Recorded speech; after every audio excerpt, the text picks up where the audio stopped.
What's up, YouTube? And here for another shop talk. It's been a while, been at work, busy. I finally got a day or so to mess with the trucks, mess with the shop, man. But the shop is a mess, man. Had a lot of things going wrong with the trucks while I've been at work. Man, Slam Specialties, I got all 4 new bags. Got what I got on the back. RE6 is on the back. So I got some new ones. These are the old ones. It was starting to dry rot. But I'm gonna save them for spares. It's been working great. I ordered some RE8s for the front. Slams RE8s for the front. Or Slam SS8s. That's what they are. And this is brand new. And hooked everything up. Start driving the truck, went down the road. And in about 10 minutes on the airlift controller, it showed leak detected. And that's how it kept popping up, kept popping up. It's like, what the hell, man? I traced lines for days and days. And I come across this post on Facebook. This guy showed right around the hole, it was leaking. I said, man, I got home. I took the bag out, I plugged it back up. Sure enough, right around the hole was leaking. So I called Slam Specialties and I told them. They said, send us a video. And I'm like, I already sent a video. So they said, destroy that bag and we're gonna send you a new one. So that's what I did. I destroyed the bag, as you can see. And they did, they sent me a new one. So I just put it in. I didn't even really get to try it yet, but it's in. On top of that, while I'm at home, the wife starts up the cars, things like that. Make sure everything runs, airs them up, airs them back down, make sure it compresses, all that. And she noticed one of the tires on her truck on the 4-door had a big egg on the side. That truck, since I put those tires, probably at most 50 miles, if that, like, what the hell, Can't win, can't win. So, had to get another tire, so I ordered another tire. Before I left, on the Corvette, noticed a tire in the back, kept going low, I put air, kept going low. It wasn't like a fast leak, but after about 2-3 days, it would be about 20 pounds, So I was like, I'm hoping it don't have a cracked rim. Took the rim off, sure enough, right on the lip, it cracked. So that's what I did today. I spent my day doing that crazy shit. Went bring my tires, took the rims off, went bring them over there to my buddy Lance at Rim Pros. He's my guy with my wheels. And took the tire off my vet, put it on my new rim. And then he took the tire off the 4-door, put the new one on. And once he took the tire off, the tire was like fine, like there ain't no more egg in it. So I don't know what the hell. So I'm gonna just use it for like mock-up purposes now. As you can see, man, this ain't nothing wrong with this sucker, it looks good. So I'm gonna just use it up for mock-ups when I get me a new set of wheels. But yeah, that's what we got going on with that. Anyway, got the new one on. I just put it on today. She on there. I didn't even back it out. Tomorrow, man, I'm gonna back all the cars out. And they all need to be washed. Y'all can see how dirty this sucker is. Ain't moved in about 2 months, I guess, probably longer than that. And then, the vet. Same way with the vet. I didn't want to drive with no cracked rim. I've been at work, so the wife didn't drive it. I got a brand new rim. Let's put the tire on that. Trailer, man, I'll tell you about it. We went to a little show this weekend. Look at this rim right here, man. This sucker got a crack. Where is that? There it is. I don't know if the camera will pick it up. That's it right there. Crack, hairline crack right there. Just air coming out. I got some work on my trailer I need to do, man. And they told me to bring it in as warranty work. But it doesn't have the rivets between the seams. So they're flush mounting. You see how it buckles up? So I'm gonna have to do, I'm gonna have to take this trim off the bottom, pop these rivets out. And that panel has to be riveted or something. I don't know, I never took them apart, but gotta be riveted. Take it out, put some more 3M tape, put it flush, rivet it back on. So I'm gonna have to do something like that. C10, man. Did this thing, it's dirty. We put some miles on it this week though. That was pretty good. I say this weekend. We Went to a little show, man. We went to Good Guys in Texas. We took it out there. And my buddy Clint, I'm at work, you know, and he said, man, we're going to Good Guys. You're going to be home? I'm like, I don't know when I'm getting home, you know. So I was getting home on Wednesday. And he wanted to leave out on Thursday. I was like, man, all right. So I got home Wednesday, I don't know, 3, 4 in the morning. I maybe slept an hour. I pulled the truck out. I didn't even clean that sucker because it was getting ready to rain. So I pulled that sucker out, man, and put it in the trailer and packed everything up. Left Thursday morning. Went to Good Guys in Fort Worth, Dallas area, Texas Motorsport. I tell you what, man, there's probably $1 billion worth of cars on the lot. You know, it was amazing, amazing. Show was awesome. I've been to Good Guys before, but never in the truck. I always just went as a spectator, you know, wherever it was at. Went one time up there in Tennessee, went one time Fort Worth, and then I said, look, this time I'll bring the truck. And didn't know what to expect, you know. Had one little incident, and shame on Good Guys for that, but I'll talk about it a little bit. I took screenshots of everything on their website, how to register, where the registration, where's the address, host hotels, how to get in, how to get out, all the rules and regulations they got. So I could, when I get a chance to really sit down, when I get home, I could really sit down and read it, or at night when I'm off of work and read it. And of course, if y'all know, I got my pop-up tent just with my little name brand, Barber Motorsports. I don't try to sell nothing. I don't make money off. If anything, it costs me money, you know. But it's just a little advertisement, just, you know, it's really about nothing. It's just a tent so we could all sit underneath the tent, because this be hot as hell over there. So when we got there, we got to sit like on this, between the garages. If you ever been at Texas Motorsport, you got all the garages for the NASCARs. And around the garages, it's a lot of the vendors. And man, I set up, me and my boy Clint, we parked our trucks and we were setting the tent up. And man, they had this cool guy, I can't remember his name, from Scott's Hot Rods or whatever it was. He came say, hey man, they might tell you something about your tent in the middle. He said they always do. I see guys do that. He said before you set it up, maybe go park your truck on the side of the building. Nobody's gonna say nothing. It's cool.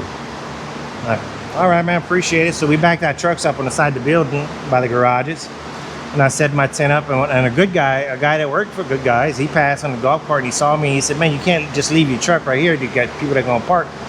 I said, no, man, I'm setting my tent up and I'll back my truck up. He says, cool, as long as you got room for everybody to park. So he never said nothing about the tent. That was early in the morning, you know, 8:30. We got there when it opened up, Friday morning. And, you know, Friday lunchtime or whatnot, you know, we walking around. We go to eat at the little place that's in the center, you know, whatever it was, getting some brisket sandwiches or whatever. And I never heard my phone ring, but I saw it had 2 missed calls, and it was like a New York number. I was like, I don't know who that is. Anyways, I ain't calling it back. I get a lot of spam. Then I start getting these texts. I might put the text up so you guys can read this. Start getting these texts. Hey man, I need you to come take your tent down. I'm like, what? Yeah, you can't have it there. It's a paid spot and da-da-da. Like, so all I said was okay. And then it did it again. You need to come move it now. And then, like, luckily we would finish eating, you know. I mean, this guy was talking to me like a kid, you know. I'm like, okay. So I tell my wife, I tell my buddy, I said, we need to go take this tent down, you know. I'll be waiting, is what he says. I'm like, okay. So we walk and go back to my truck, and man, this guy's waiting like he's the tent police, you know. Like, that's what I called him. So I walked up to him and said, hey man, how you doing? You know, you must be the tent police, you know, as a joke. And man, this guy, he was really, something's wrong with him, I thought, you know, like, something's wrong with him. He was rude as hell. Yeah, you need to take it down. People pay $1,200 for a spot like this. I'm like, man, I said, a guy just passed and said it was cool. He said, who passed? I was like, I don't know. I didn't ask him his name, but he's on a Good Guys golf cart just like you are. And he said it was cool. Nah, you can't do that. If you want to put your tent up, you got to go in the general parking or whatever, put your tent up. I mean, he was on and on and on. I said, man, I read the rules. And nowhere in the rules, as it said, I cannot put my tent up where it's at right here. And he was like, listen, it ain't a debate. You got to take the tent down. All right. I said, I'm not arguing with him. I'm just saying I made a point to follow the rules, and that's not the rules, you know, but whatever, you know. And if it had been a different day, if I wasn't with my buddy, you know, we got a lot of money invested in going to this show. If it had been just me and my wife, I'd have probably made a big stink about it and it'd kick us out anyway. But you know, so we put the tent down. We hung out right there the rest of the day, and a couple hours later, you know, we walking around the show checking out some more cars. And on the very next road, vendor road, they got like 5 tents set up. So my buddy Clint, he just saw the dude riding again. You know, the tent police. Hey buddy. He says, man, he said they got on the next road. He got like 5 guys got their tents up. And he's like, no, they all paid spots. And he rolled off. I got to make a delivery. And he took off in his golf cart. So my buddy Clint says, man, I'm going to ask these guys. So sure enough, he walked to all 5 of these tents and asked each person, did y'all pay money to put y'all tent up? Every one of them said no. So long story short, this guy lied.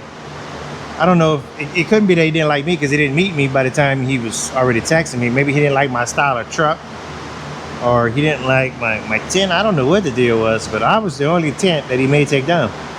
And the very next day we parked in the next vendor row.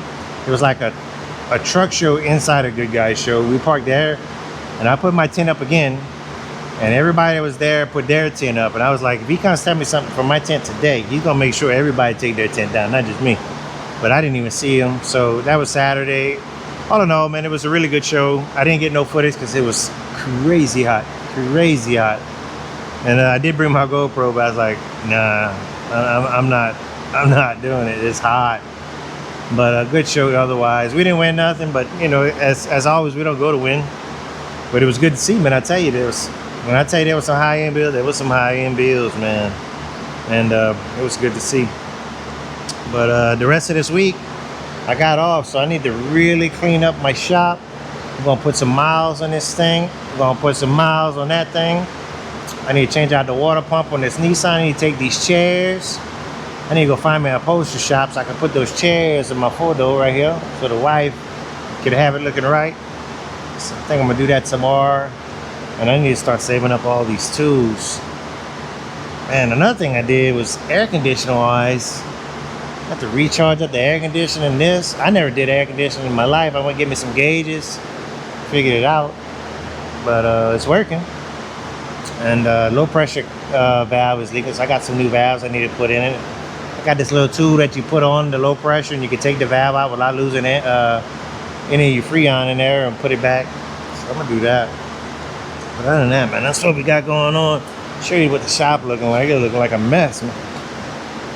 You know, truck's dirty, vet's dirty. C10's about the only clean thing I got going on right now. And tools everywhere. Tell you what, man, I got me my JBLs. I got the 120s. I'd crank it up for you guys, but I got 2 of them. Scooter, ain't worked on the scooter yet. Man, I got tools everywhere laid up. Here's my water pump. I gotta change the water pump on this thing. Here's my airbag. This is what I had on the truck. And actually I keep the other one for a spare, and I used it. But it's an airlift bag. So it's in my trailer. I'm gonna take one of these the 6s. I'm gonna put that in my trailer too as a spare. That's my chairs I need to get recovered to put on the back. They're gonna mount right up, be all good. Got this thing here, gonna be pretty cool. I got some cool stuff that's going on for the hood latch. It's going on there. I got a lot of stuff installed. I got a lot of new tools I need to save up. But other than that, man, that's what we got going on. Uh-oh, the wife's coming to look at me.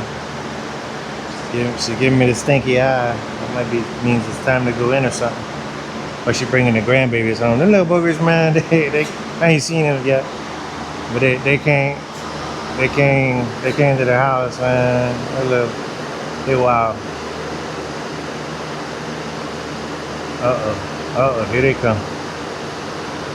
Uh-oh, here they come. She's bringing them.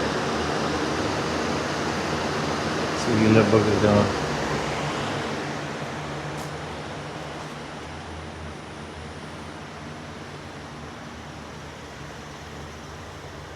Uh-oh.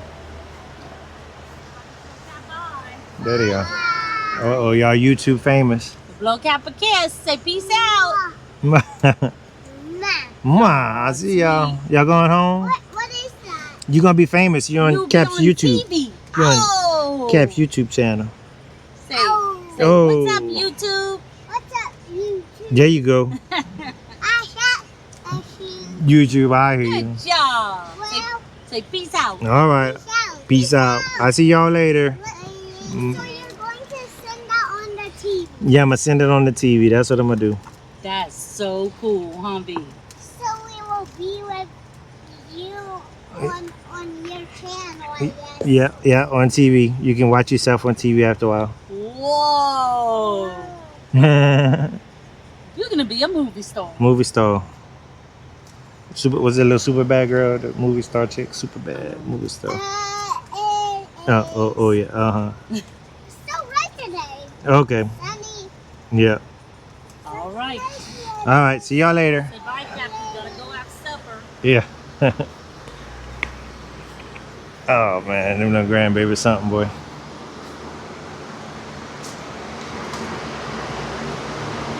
Other than that, man, that's what we got. That's what we got going on. Photo gonna get some love. Vet gonna get some love. Of course, the C10 already got some love.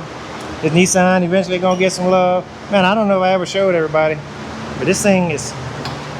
Look at this thing, man. Look how clean. It's factory bone stock. It is super clean. Runs awesome. That little motor runs awesome. Like 90,000 miles on the original miles, and it's awesome. Anyway, that's what we got going on for YouTube and the shop. Whatever today is. What is today? Man, September 30th already, huh? I might do another one maybe at the end of the week. I might go to C10 Nationals up there in Nashville. I don't know yet. I don't know how I'm feeling about it yet. It's already Tuesday, I think. Yeah. I don't want to spend all my time home on the road. We just came back from a weekend in Dallas. That's where we at. Till next time, we holler at you.